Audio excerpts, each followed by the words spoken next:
Constipation, जिसको हिंदी में हम कब्जियत कहते हैं, कॉन्स्टिपेशन। अमूमन ये रोग जो है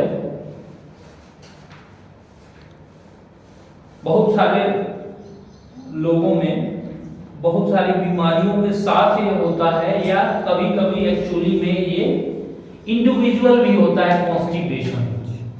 और कॉन्स्टिपेशन जो है बहुत सारी बीमारियों में एक कोरिलेट सिम्टम की तरह होता है, लक्षण की तरह होता है कॉन्स्टिपेशन। तो आज हम बात करेंगे कब्ज की, कॉन्स्टिपेशन की इलेक्ट्रोहोम्योपैथी में क्या चिकित्सा है कॉन्स्टिपेशन की, और कौन सी दवा हम कॉन्स्टिपेशन को ठीक कर सकते हैं इलेक्ट्रोहोम्योपैथी के द्वारा, ताकि जो रोगी कॉन्स्टिपेशन के हमारे पास आ रहे हैं उनको इलेक्ट्रोहोम्योपैथी चिकित्सा जो है हम कर सके उन कॉन्स्टिपेशन के रोगियों को। तो कॉन्स्टिपेशन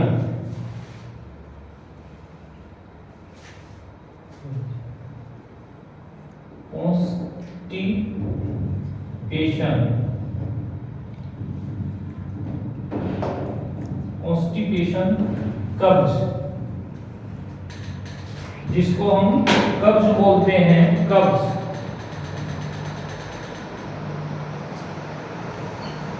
बोलते हैं कॉन्स्टिपेशन।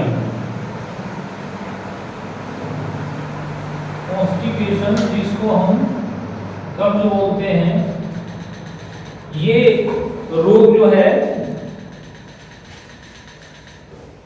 जैसा कि हम इलेक्ट्रोहोम्योपैथी में आपको चिकित्सा कार्य जो बता रहे हैं या जो चिकित्सा कार्य सिखा रहे हैं, तो उसी आधार पे चीजें जो हैं हो रही हैं, उसी आधार पे हम रोग के बारे में बता रहे हैं। तो पहला चीज चिकित्सा कार्य में 3 चीजों को मैंने बताया, ऑर्गेनिक रेमेडी, दूसरा प्रिंसिपल रेमेडी, तीसरा क्या है सिम्प्टोमेटिक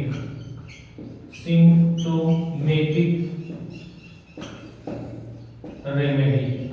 ठीक है, ये 3 तरह की चिकित्सा जब हम कब्ज की शुरू करेंगे तो ये 3 तरह के जो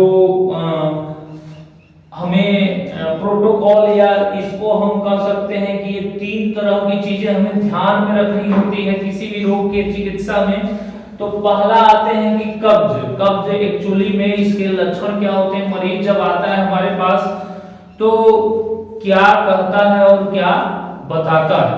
ठीक, तो कब्ज जो खाया हुआ भोजन है, जो कोई व्यक्ति नॉर्मल इंसान भोजन कर रहा है तो वो पचने के बाद 24 आवर में उसके शरीर से बाहर निकल जाना चाहिए। ठीक, यानी कि शरीर से 24 आवर में उस जो भोजन किया हुआ है मल के रूप में बाहर निकल जाना चाहिए, वेस्ट प्रोडक्ट के रूप में बाहर निकल जाना चाहिए। उससे जो एसेंशियल चीजें हैं हमारे शरीर जो है उससे ले लेती है और बाकी पदार्थ को शरीर से बाहर निकाल देती है, वेस्ट प्रोडक्ट को। तो कुछ लोगों में ऐसा होता है कि वो आकर के हमसे कहते हैं कि पेट जो है वो साफ नहीं हुआ है, अभी भी हालत उनकी बनी रही है और वो निकालना चाह रहे हैं लेकिन निकल नहीं पा रहा है, यानी कि उसको मलावरोध कहते हैं, कब्जियत या कॉन्स्टिपेशन कहते हैं। इसी को कब्जियत या कॉन्स्टिपेशन कहते हैं कि पूर्ण रूप से जो मल इंटेस्टाइन में है वो बाहर नहीं जा पा रहा है, जो लार्ज इंटेस्टाइन है उससे बाहर नहीं जा पा रहा है, यानी कि 24 घंटे से भी ज्यादा हो जा रहा है। इसी को हम कब्जियत कहते हैं, इसी को मलावरोध कहते हैं। तो इसमें जो है सिम्टम क्या आएगा, जो कब्जियत में मरीज को क्या क्या सिम्टम आ सकते हैं। पेट में भारीपन, पेट भारी होना, पेट भारी लगेगा, उसको बार बार ऐसा महसूस होगा कि अभी पेट हमारा साफ नहीं हुआ है, ऐसी चीजें उसको महसूस होंगी, ऐसा फीलिंग होगा इस बीमारी में, इसमें कि इच्छा उसकी बनी रही है। ठीक है, तो ये सिम्टम मरीज में हमें देखने में मिलते हैं, मैक्सिमम मरीजों में यही सिम्टम हमें देखते हैं। अगर पुराना कॉन्स्टिपेशन है, पुराना कब्ज है, तो मे भी पेट में दर्द भी होता है, कभी कभी हल्का फुल्का दर्द भी होने लगता है, पेट एकदम भारी सा रहता है, पेट एकदम टाइट रहता है, उसका पेट एकदम टाइट रहता है,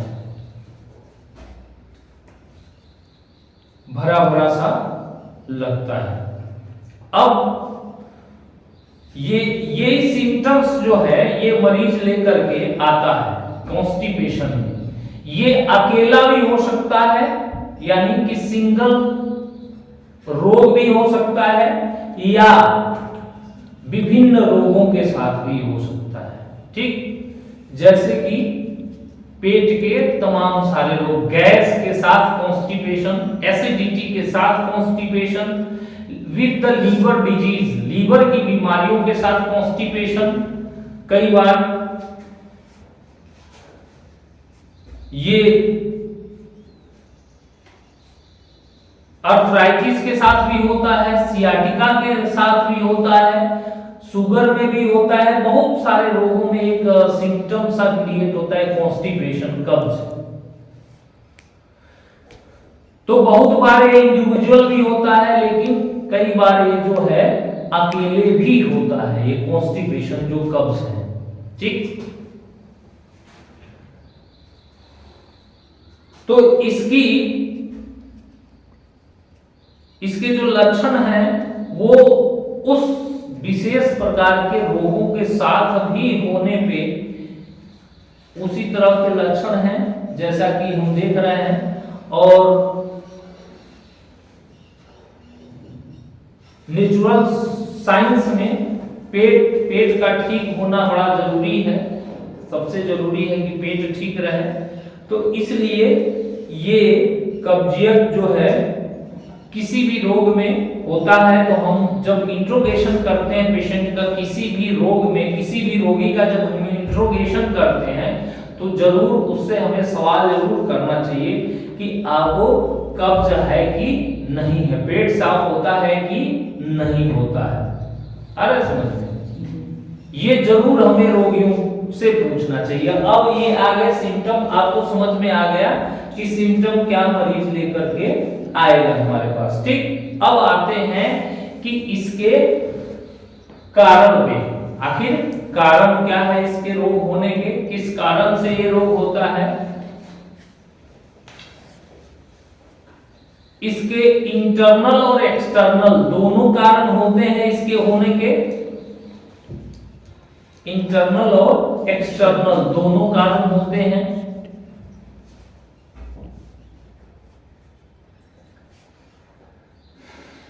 एक्सटर्नल जो कारण है उसमें बहुत ज्यादा मात्रा में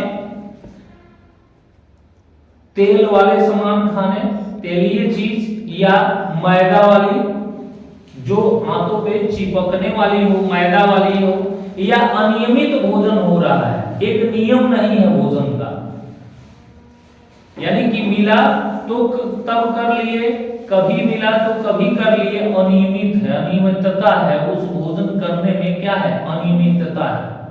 ठीक है, तो उस अनियमितता के कारण भी कब्ज होता है। और गरिष्ठ भोजन, बहुत ही गरिष्ठ भोजन लिया जा रहा हो और बहुत कम पानी पीना, ये सब एक्सटर्नल कॉज है। बहुत कम पानी पीना, पानी न पी रहा हो मरीज, अधिक समय तक एक जगह बैठे रहना, अधिक समय तक एक जगह बैठे रहना,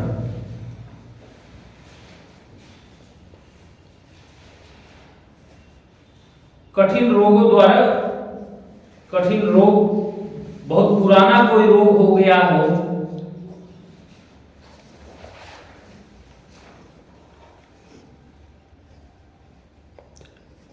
तो ये तमाम सारे कारण हैं जो हमने गिनाए, बताए कि किस तरह से एक एक्सटर्नल कॉज है, ठीक, जो जीवन शैली के कारण ये काज जो है क्रिएट करते हैं कॉन्स्टिपेशन को, भोजन में अनियमितता जो हो रही है, जिसमें फूड के क्वालिटी और क्वांटिटी या उसकी टाइमिंग या पानी की टाइमिंग या पानी की कम मात्रा या खाने में अनियमितता, कोई नियम नहीं है, ठीक। तो इसके बहुत सारे कारण, जैसे बहुत सारे लोग बड़े चाय वगैरह भी पीते हैं दिन भर, जब मिला तब खा लिए, जब मिला तब चाय पी लिए, जब मतलब उसकी कोई टाइमिंग नहीं है, नो एनी टाइमिंग, समय कोई नहीं है। तो ऐसे लोगों को कॉन्स्टिपेशन का रोग होता है। तो ये जो हो गया ये एक्सटर्नल कॉज हो गया। दूसरा होता है इंटरनल कॉज, आंतरिक कारण, जिसमें आंतरिक कारण में शरीर के पुराने रोग, शरीर के पुराने रोग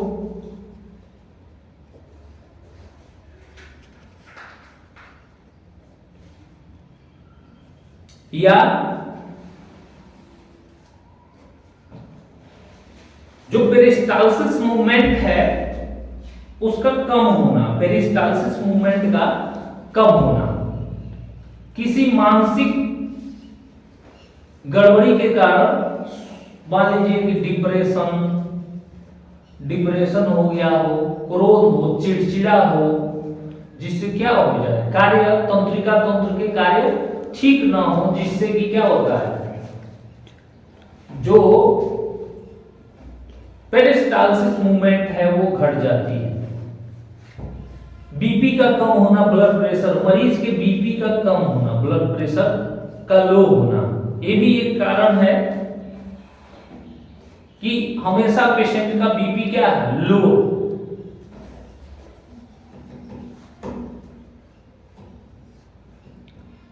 तो ये कब्ज जो है ये कारण है। इसके कारण में भी आते हैं कि सैंग्वाइन, जैसा कि इलेक्ट्रोहोम्योपैथी में बताया गया है कि सैंग्वाइन कॉन्स्टिट्यूशन को कब्ज की शिकायत ज्यादा रहती है, ठीक। लेकिन लिम्फेटिक वाले में भी होता है ये कब्ज, रक्त के धीरे धीमे संचालन के कारण भी होता है ये कब्ज, ठीक, ऐसा भी होता है। तो ये आंतरिक कारण है, तमाम सारे ये आंतरिक कारण है। प्रॉपर गैस्ट्रिक जूस का फंक्शन ठीक न होना, स्टमक के कार्य में का कार्य ठीक से न होना, या तमाम तरह के गैस्ट्रिक जूस जो हैं वो ठीक प्रकार से ना निकले तो भी कॉन्स्टिपेशन क्रिएट होता है, कब्ज क्रिएट होता है। तो ये बहुत सारे कारण हैं जो हम इसमें प्रिंसिपल रेमेडी जब देते हैं तो हम इन कारणों पे विचार करते हैं कि ये कारण क्या है इन रोगों को होने का। अब आते हैं तीसरा कि ऑर्गन, ठीक, कि इसमें कौन सा ऑर्गन इन्वॉल्व होता है, क्या आखिर कब्ज है तो कौन सा ऑर्गन हम देखेंगे, अरे समझ में। तो उन अंग में हम देखते हैं तो हमारी लार्ज इंटेस्टाइन, बड़ी आंत,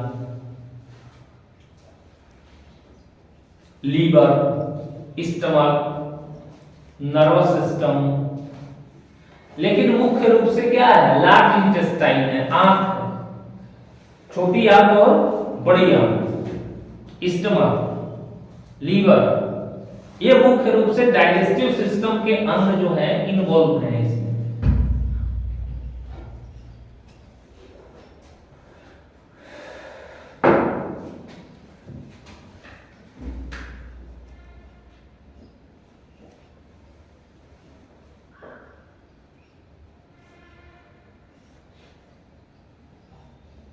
तो ऑर्गन आपके क्या क्या आ गए, यानी कि कारण आपने समझ लिया कि कारण क्या है। दूसरा मैंने आर्गन बताया कि किस तरह से intestine, large and small, liver, stomach, ठीक। तो ये तमाम सारे अंग हैं जो इन्वॉल्वमेंट होते हैं, इन्वॉल्व होते हैं इन रोगों में। ये तमाम सारे अंग इन्वॉल्व होते हैं। और कारण में मैंने बताया कि क्या क्या कारण इसके होते हैं, जो जिसके कारण भी ये होता है। अंग कौन सा, ये इन्वॉल्व होता है। तो जब हम इसकी चिकित्सा करने जाएंगे तो इसी आधार पे हम दवा की औषधियों का चयन जो है वो करते हैं। उसी आधार पे हम दवा का भी चयन करते हैं ताकि रोगी को पूर्ण रूपेण आराम हो जाए। तो संभावित औषधियां इसमें होती हैं जो हम दे सकते हैं। यस1 है, यस2 है, यस5 है, A1 है, F1 है, C2 है, C10 है, भर2 है, यस है।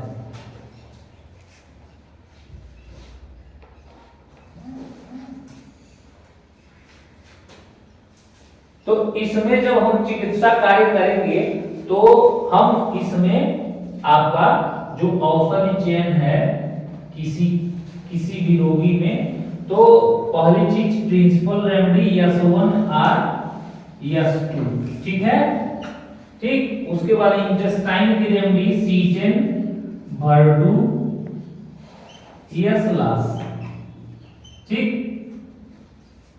C10, भर2, यस, या हम इसमें जो है कॉन्स्टिट्यूशनल रेमेडी जो देते हैं, इसमें कारण में हम ये कॉन्स्टिट्यूशनल रेमेडी भी हमारी आती है। तो हम भर2 और यस को, भर2 और यस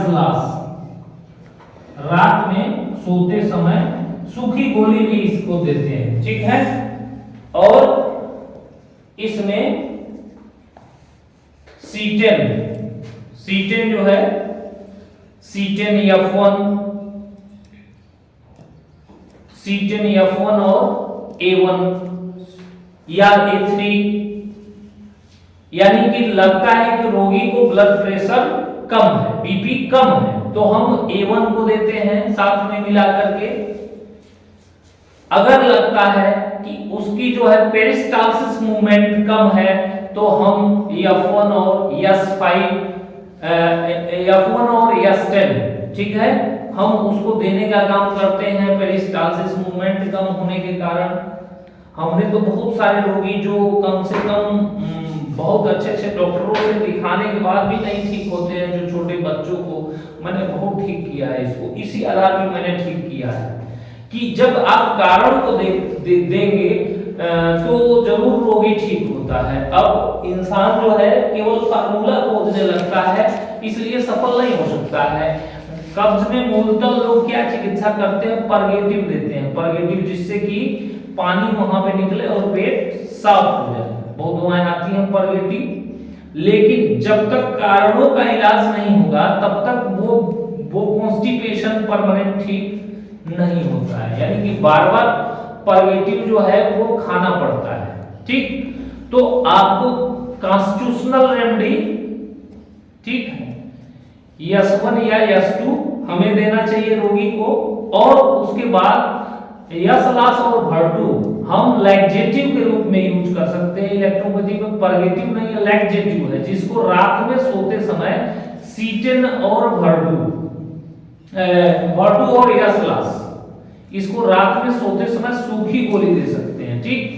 दूसरी बात कि कारण के आधार पे हम मरीज का ब्लड प्रेशर नापेंगे, देखेंगे, उसके साथ उसकी सिचुएशन को देखेंगे कि क्या सिचुएशन है, खाना खाने के बाद इसका पेट भारी हो जाता है क्या खाना खाता है, तो पेरिस्टालसिस मूवमेंट उसकी कम है या डाइजेस्टिव जूस कम निकल रहे हैं जिससे कि खाना पचने में देर हो रही है, तो हमें वहां पे कभी-कभी S1 L1 और S10 A3 खाने से पहले और खाने के बाद मेटाबॉलिज्म को हमें बढ़ाना पड़ता है, तब जाके उसको कॉन्स्टिपेशन दूर होता है। इस बात का हमें ध्यान रखना होता है। तो ऐसा कोई सीधास्त फार्मूला कहीं नहीं है कि हम एकदम से इसमें कोई फार्मूला जो है तय कर लेते हैं कि यही फार्मूला इस पे काम कर जाएगा। रोगी अगर आपके पास आ रहा है तो उस रोगी की चिकित्सा जो है उसके कारणों के आधार पे और अंगों के आधार पे, तो अंग आपके इंटेस्टाइन हो रहा है तो C10 रेमेडी है इसकी, C10। अब उसमें कब्ज रुकने का जो कारण है that may be due to low blood pressure या पेरिस्टालसिस मूवमेंट कम हो या डाइजेस्टिव जूस कम निकल रहे हो, तो इस आधार पे आप उन औषधियों को देखेंगे और समझेंगे, तब उन औषधियों को आप प्रयोग कर सकते हैं। अगर बीपी कम है तो आप A1 जोड़ सकते हैं, मेटाबॉलिज्म गड़बड़ हो तो S1 L1 खाने से पहले S10 A3 खाने के बाद ठीक दे सकते हैं। अगर उसकी पेरिस्टालसिस मूवमेंट कम हो रही है तो S10 और F1 दे सकते हैं, A1 के साथ RE दे सकते हैं अगर उसका ब्लड प्रेशर कम हो तो। ये आपको प्रैक्टिकल रूप में करने में मिलेगा, प्रैक्टिकल जब करेंगे तो ये चीजें समझ में आती हैं। हम तो इसी आधार पे प्रैक्टिकल करके काफी रोगियों को ठीक किया है हमने, और कई बार C10 का जगह हठी कब्ज में C10 का जगह C2 यूज करना पड़ता है। हठी कब्जियत में C10 का जगह C2 यूज करना पड़ता है हमें, कई बार ऐसा भी होता है। तो इसलिए